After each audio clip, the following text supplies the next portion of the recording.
নমস্কার দর্শক মণ্ডলী, আপনার প্রিয় চ্যানেল নিমতা দর্শনে সবাইকে স্বাগত।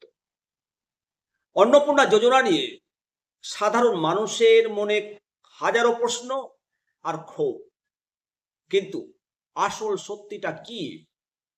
সরকারি কর্মীরা কি এই সুবিধার আওতায় পড়বেন? প্রশ্ন। নাকি শুধুমাত্র ভুল বোঝাবুঝির শিকার হচ্ছেন সাধারণ মানুষ? আজকের এই প্রতিবেদনে আমি আপনাদের সঙ্গে কোনো মন গড়া কথা বলবো না, বরং আপনাদের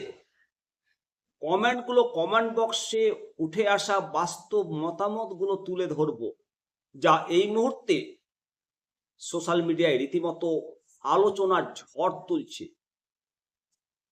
কমেন্ট বক্সে বিভ্রান্তি এবং ক্ষোভ দুটোই প্রকাশ পাচ্ছে।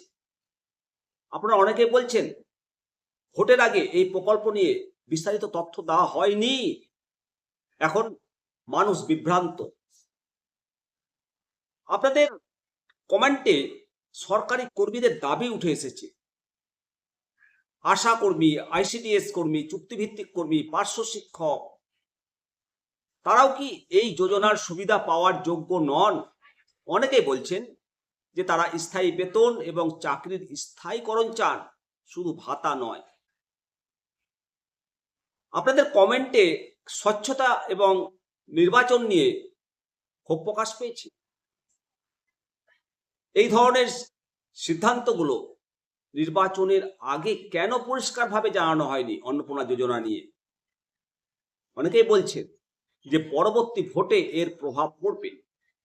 প্রিয় দর্শক মণ্ডলী, আপনারা দেখছেন কমেন্ট বক্সে প্রচুর মানুষ তাদের মতামত জানাচ্ছেন। কারো মতে এটা ভালো সিদ্ধান্ত, আবার কারো মতে এতে অনেক গরমিল রয়েছে। একজন লিখছেন সরকার এখন কি বলবে তার ঠিক নেই, আবার কেউ বলছেন যারা প্রকৃত অভাবী তারা যেন বাদ না পড়ে। আমি আপনাদের কাছে জানতে চাই, আপনারা কি মনে করেন এই প্রকল্প সঠিকভাবে বাস্তবায়িত হচ্ছে? আপনার এলাকার, আপনার পাড়ার, আপনার বাড়ির পাশে পরিস্থিতি ঠিক কেমন?